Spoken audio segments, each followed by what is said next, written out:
président de la République française. Je me permets de m'adresser à vous aujourd'hui dans un contexte extrêmement grave, un moment où vos actions peuvent déterminer l'avenir non seulement de votre nation, mais de l'Europe et du monde entier. Il semble que vous ayez pris la décision, de manière imprudente et précipitée, d'annoncer que la France serait prête à envoyer des troupes en Ukraine.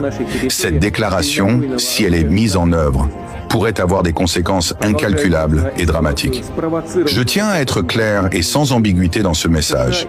La Russie considère toute ingérence étrangère dans cette région comme une violation directe de nos intérêts vitaux. L'Ukraine, tout comme les autres pays voisins, doit comprendre que la sécurité de la Russie est un principe non négociable. Vous semblez ignorer ou minimiser les conséquences d'une telle décision. Vous vous apprêtez à prendre une route qui pourrait mener à un conflit ouvert et la France en subira les répercussions, tout comme l'Europe entière. La Russie, que vous connaissez bien, est une grande puissance militaire et stratégique. Vous savez également que nous ne tolérerons pas l'ingérence étrangère dans nos affaires internes, ni les tentatives de renverser l'équilibre géopolitique qui a été soigneusement établi au fil des décennies. Les implications d'une intervention militaire française en Ukraine ne seront pas limitées à cette région. Elles risquent de provoquer une guerre à l'échelle européenne, voire mondiale. Une telle escalade, Emmanuel Macron, pourrait plonger l'ensemble du continent dans un tourbillon de violence, de souffrance et de destruction. Je vous conseille donc de prendre en compte l'énormité de ce que vous êtes sur le point de déclencher. Je suis parfaitement conscient que vous vous présentez comme un défenseur des principes européens. Mais en prenant ce genre de mesures, vous allez contre l'esprit même de la diplomatie et du dialogue. Votre décision de soutenir l'Ukraine en envoyant des troupes en guerre pourrait être perçue comme une provocation délibérée, un acte de défiance envers la Russie. L'histoire d'Emmanuel Macron nous montre que les conflits en Europe ont des répercussions qui vont bien au-delà de ce que l'on imagine dans un premier temps.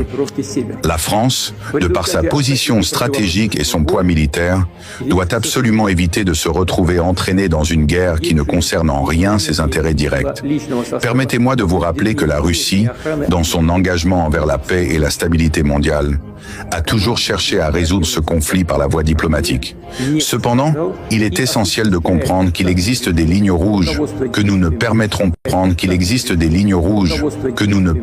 pas d'être franchies. Et l'envoi de troupes par un pays occidental dans cette guerre en Ukraine serait l'une de ces lignes. Je vous mets donc en garde une dernière fois et je vous demande instamment de reconsidérer cette décision. Vous êtes à un tournant et le chemin que vous choisissez de suivre sera déterminant non seulement pour votre nation, mais pour l'avenir de toute l'Europe. Vous avez la possibilité de choisir la voie de la sagesse, de la diplomatie et de la négociation, ou de vous lancer dans une aventure dangereuse dont les conséquences pourraient être catastrophiques. Votre position actuelle n'est pas seulement risquée pour la France, elle est risquée pour l'avenir de l'Europe et pour la paix dans le monde.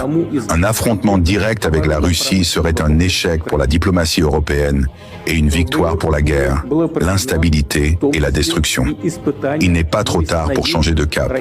Vous pouvez encore choisir la voie de la paix et de la négociation, et je vous exhorte à le faire. Je vous le dis clairement, ce sera votre dernière chance de rectifier votre position avant qu'il ne soit trop tard. La Russie ne restera pas passive face à cette menace, et la guerre que vous semblez préparer pourrait bien engloutir l'ensemble de l'Europe dans une nouvelle ère de conflits et de souffrance. Ne sous-estimez pas les conséquences de vos actes. Le monde est sur un fil tendu. Vous pouvez encore faire le choix de l'apaisement, du dialogue et de la raison. Mais si vous persistez dans cette voie, il sera trop tard pour revenir en arrière.